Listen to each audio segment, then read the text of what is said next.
So do you think that the Haitian community or many Haitians here in Springfield are scared of Donald Trump?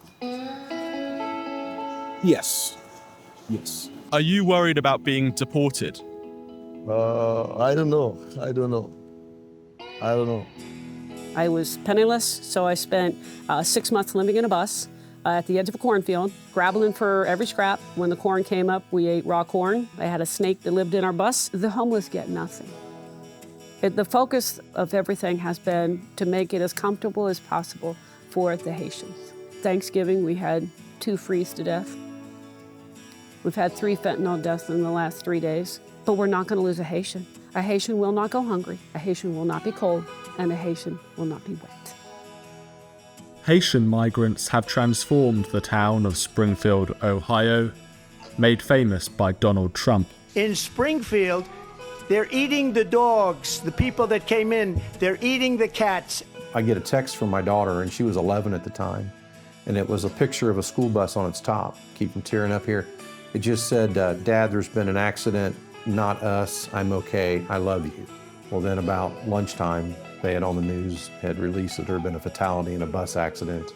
And that accident was caused by an illegal immigrant driving a car illegally.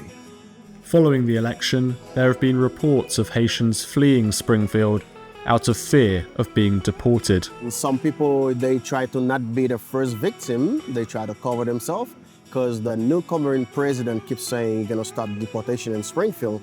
And everybody try to be not the first victim, they move somewhere else. Now that Donald Trump has won the election, do you support his policy of mass deportation? Absolutely. Absolutely. Sign me up. I'll drive them to the airport. How long have you lived in Springfield? 5 years. I've been here since 2019, November, till then.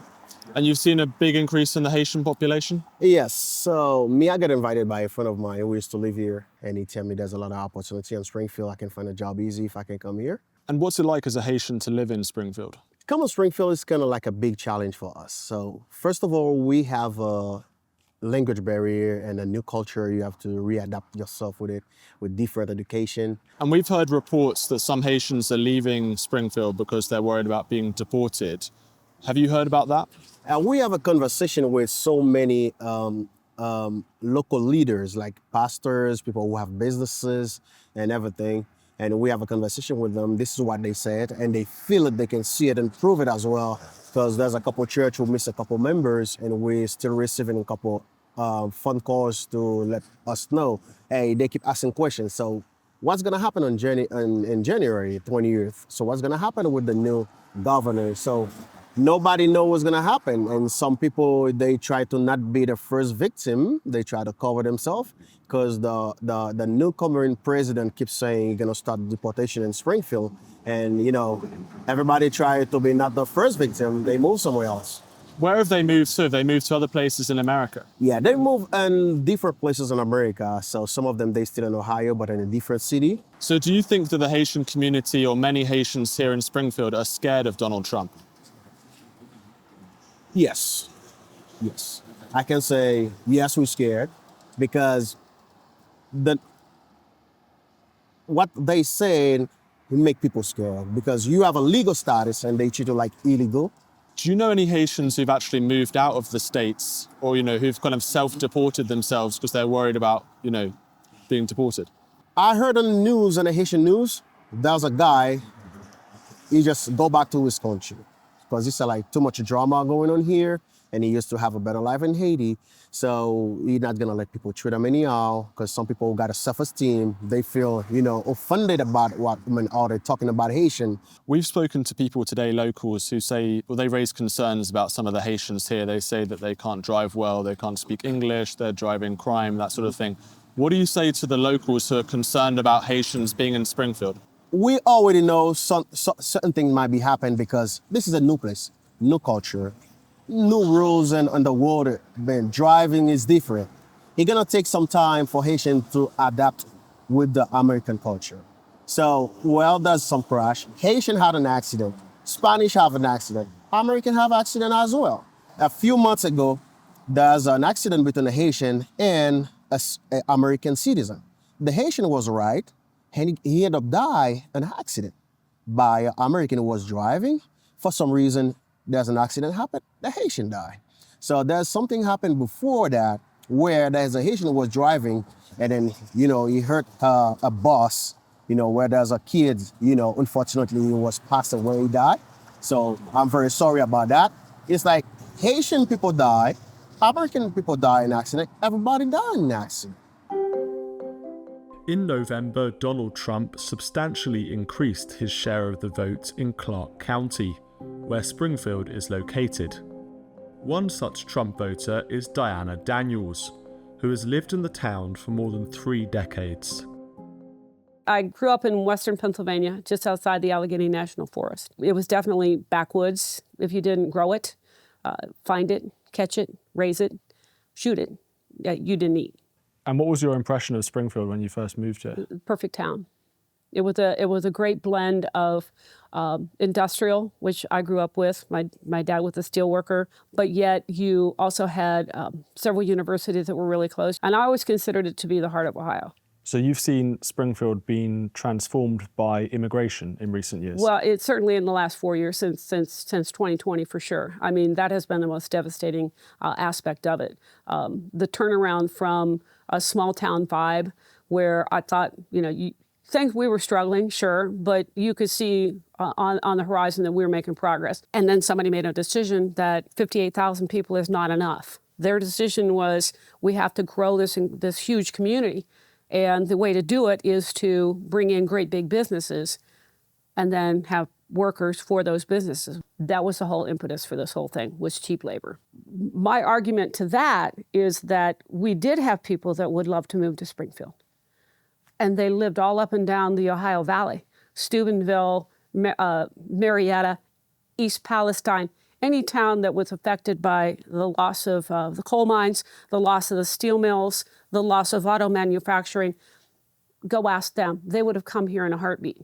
The difference was the Haitians come with a golden ticket. An American does not come with a golden ticket. And that golden ticket are the benefits that a Haitian immigrant gets. You get your health care, you get a voucher for a car. An American citizen coming from, say, somebody like Wheeling, West Virginia, is going to come with the clothes on their back. So they're going to demand a higher wage in order to move here. So you have this town of 58,000 people, and suddenly at least 15,000, some people say more, Haitians come in just a tiny, short 4-year period. Correct. How has that changed the town? What you have is you have a complete change in your neighborhood. You wake up in the morning on a typical, let's say let's look at 2019 as a baseline. You can sit out on your front porch and say, hi, Joe, hi, Mary, how's the kids, so you got a new dog, you've got a flat tire over there. So you're having that back and forth in your neighborhood. And of course, then you go through the lockdown, and then all of a sudden you wake up one morning and no one on your block, on your street. They're speaking a foreign language, and they're parking in your front yard and throwing their garbage over your fence. You mentioned before that you've experienced homelessness in your life. Yes, I have. Mm-hmm.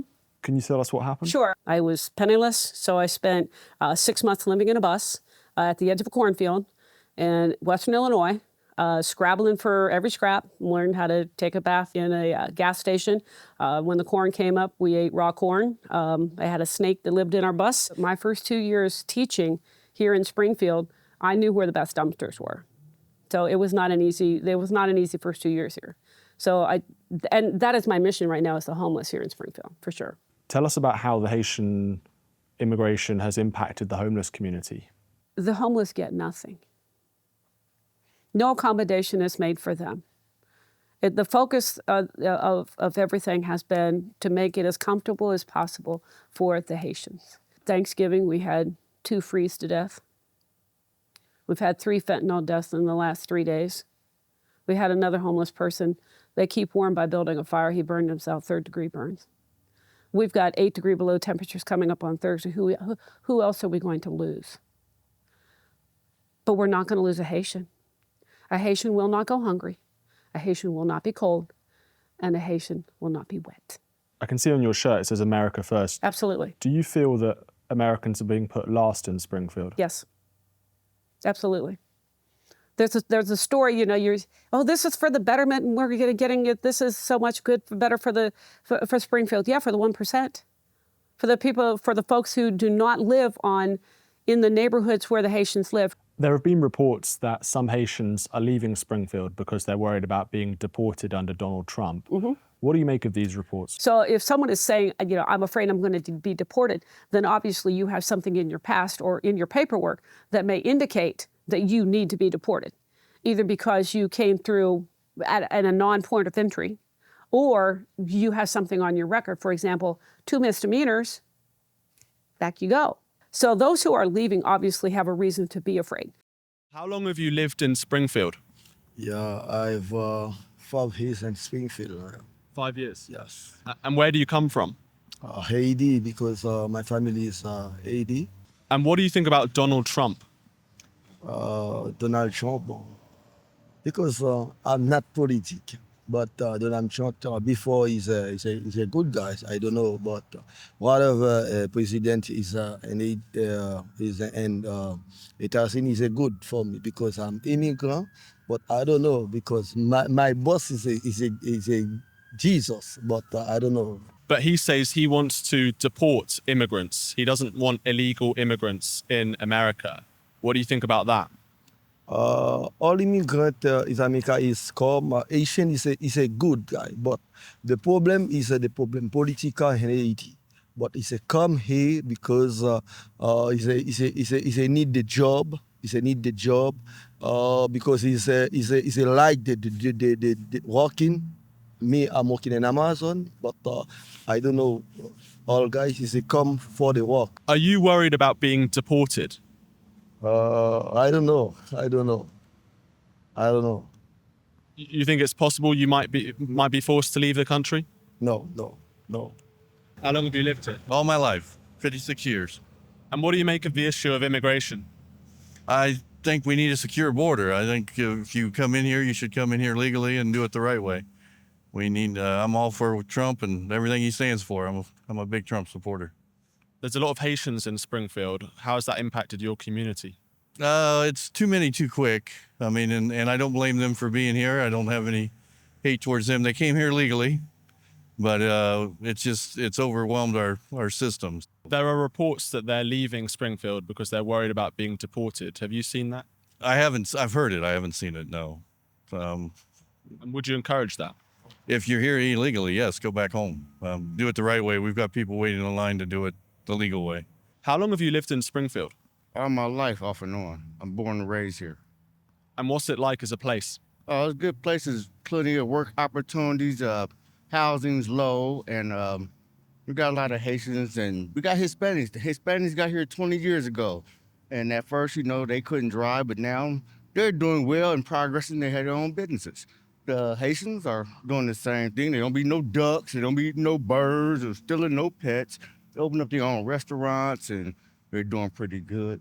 There are some reports that Haitians are leaving Springfield because they're worried about being deported. What do you think of that? Well, some of them have decided that they would leave. It's supposed to be a sanctuary city. Well, with this president that we got, we get what you vote for.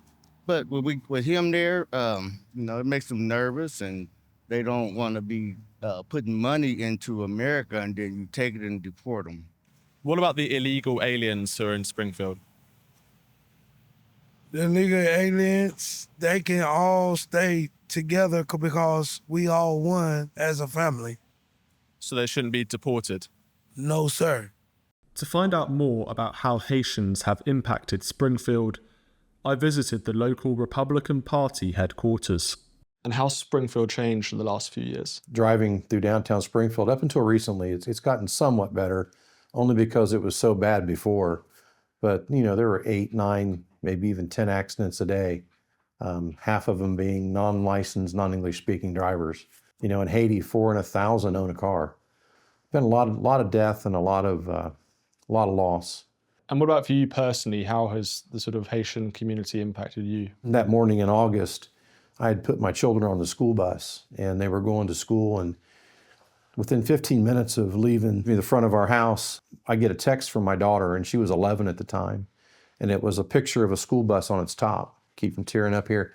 It just said, Dad, there's been an accident, not us, I'm okay, I love you. Well, then about lunchtime, they had on the news, had released that there had been a fatality in a bus accident, and it rattled my daughter. She wouldn't get on a bus. There were multiple children injured. There's a young lady that nearly lost her arm and has facial disfigurement because of this accident. And that accident was caused by an illegal immigrant driving a car illegally. And there was nothing he was doing that was legal.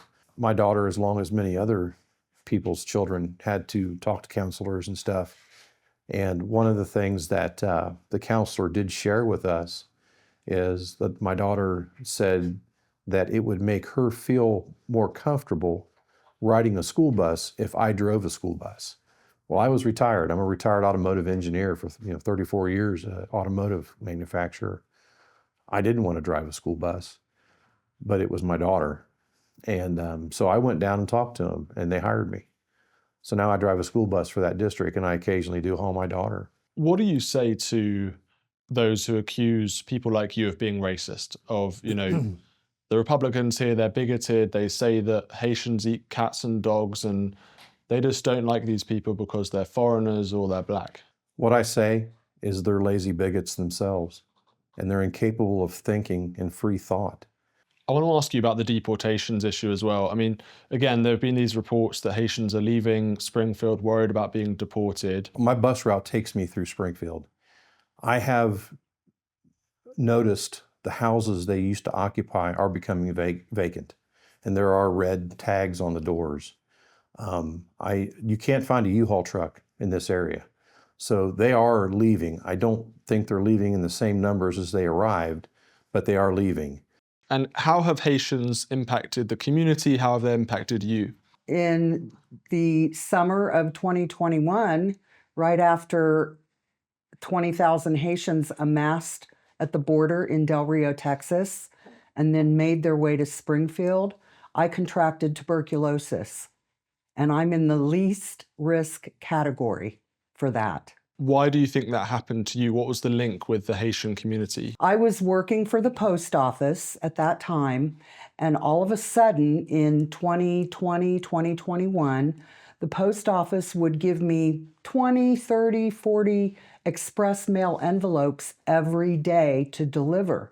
And they were all being delivered to Haitians, which is where I got my first thought of why are they coming here and where did they come from and why Springfield?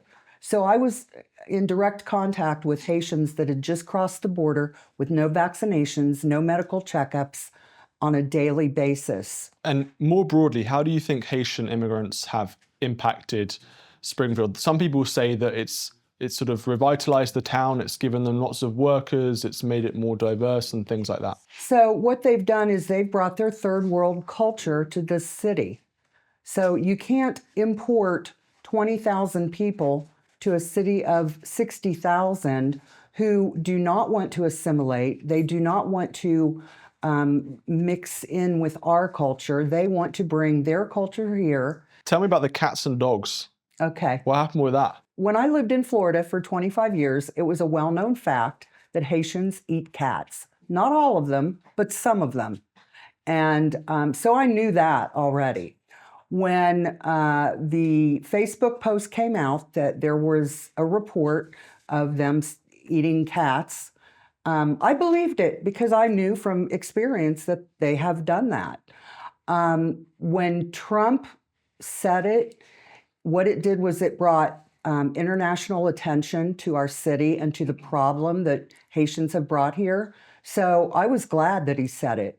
Now that Donald Trump has won, there have been reports that Haitians are leaving Springfield because they're worried about being deported. Some Haitian locals have even said that to journalists. What do you make of these reports?